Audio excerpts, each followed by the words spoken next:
Today I'm showing a fun double page spread I created in my Electric Ink Designs journal using two adorable collections. The first one is Raindrops Darling, featuring a lovely lady with her umbrella, and the other is Inky Paws with the cute poppies and doggy elements. Raindrops Darling has 32 downloads and includes a workshop on Facebook. I believe you can still access that. You just need to head over to Electric Ink Designs Facebook page and private message with what collection you'd like. The other collection, Inky Paws, has 21 downloads. I've already pre-coloured my images with Copic markers, and I'm going to show you step by step how I combine these collections to make a bright, cheerful, rainy day scene. But before I get onto that, if you enjoy paper crafting, please consider subscribing if you don't already, and hit the bell notifications so you don't miss the next video. I share lots of fun journal pages and creative ideas. As I mentioned, most of the colouring was done with alcohol markers, but I did add some extra details using gel pens so it has a bit of sparkle and shine, and I also added 2 leads to the puppies so they didn't run off.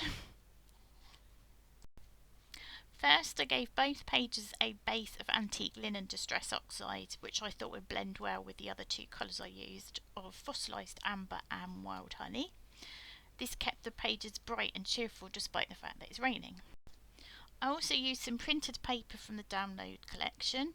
I've toned that down with antique linen distress oxide so it didn't look too stark. Next, I've used this cardio stamp set called Wet Weather.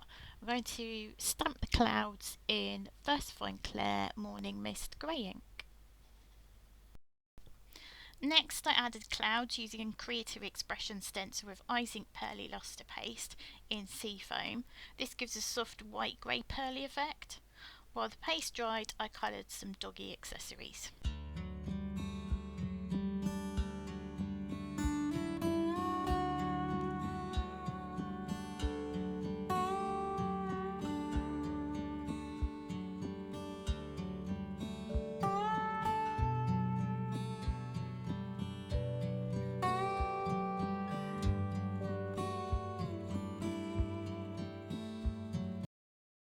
I used a free magazine stamp set called Furry Friends to create some tiny paw prints.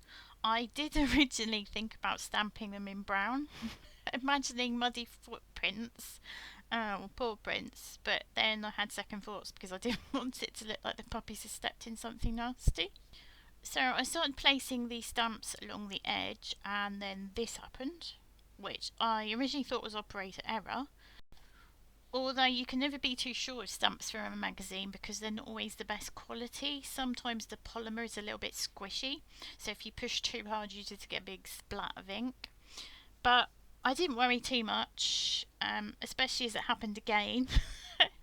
And then I did find out that it wasn't operator error. There was actually in fact a little dip in one of the stamps, so that's why it wasn't stamping properly. I did plan to use transparent gloss texture paste through the stencil. However, despite it being unopened, I had had it a long time and it had gone off, so it was just a big gungy mess. Plan B, I used a plastic-free baby wipe through the stencil to lift off some of the distress oxide because obviously it's water reactive, and it actually worked out quite nicely. On the other side, I added 2 copies of the same dog.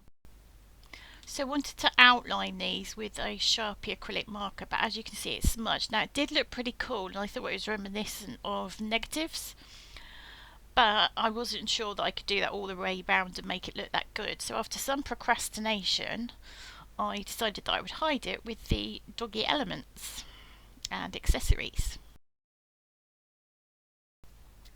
I then printed or typed and printed off 2 little sayings, which I then trimmed down with my trimmer, and then decided that I would put some black ink around the edges, and after much procrastination decided where they would go.